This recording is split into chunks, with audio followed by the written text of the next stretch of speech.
At the start of the month, I made a video about my paranormal experiences at my Aunt Geraldine's house in County Westmeath, Ireland.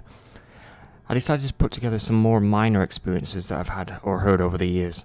A recent experience comes from a local funeral director that works in Sheffield, England. I have ancestors that established a sickle and scythe smithing business in Hackenthorpe, which was once a small village in Derbyshire, but it's now part of Sheffield City itself. The business was founded by my 7 times great-grandfather in 1743, and the buildings still stand today. I'm hoping to create a video on this subject in the future, however, this particular story took place a few years ago. The funeral director took his dog for an early morning walk in the field adjacent to the sickle and scythe works. He said it was around 5 AM. He began walking down the dirt path into the field when his dog suddenly yelped and darted back, causing the man to drop the leash.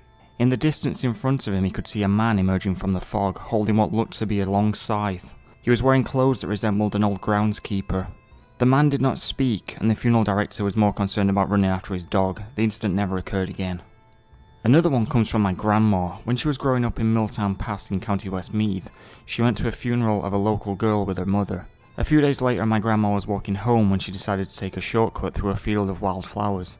As she was walking through, she spotted the girl that had recently died sat picking flowers. She was so scared that she immediately ran, and to this day she believes it was the girl's spirit. When my own mother passed away in 2012, my grandma also claimed to have seen her the night before the news reached her. In the middle of the night, she awoke to my mother standing in the doorway with her coat on, waving. She said she could not tell if she was truly standing there or if it was a hallucination.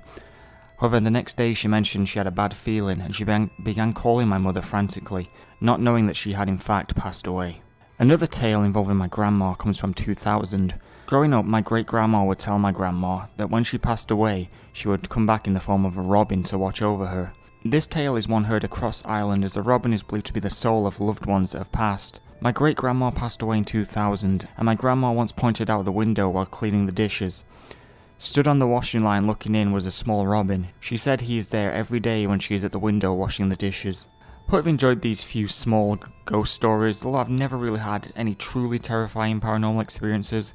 Hope you enjoyed hearing these brief personal accounts. I'll be back again tomorrow and every day this month with more videos. Gora Margaret.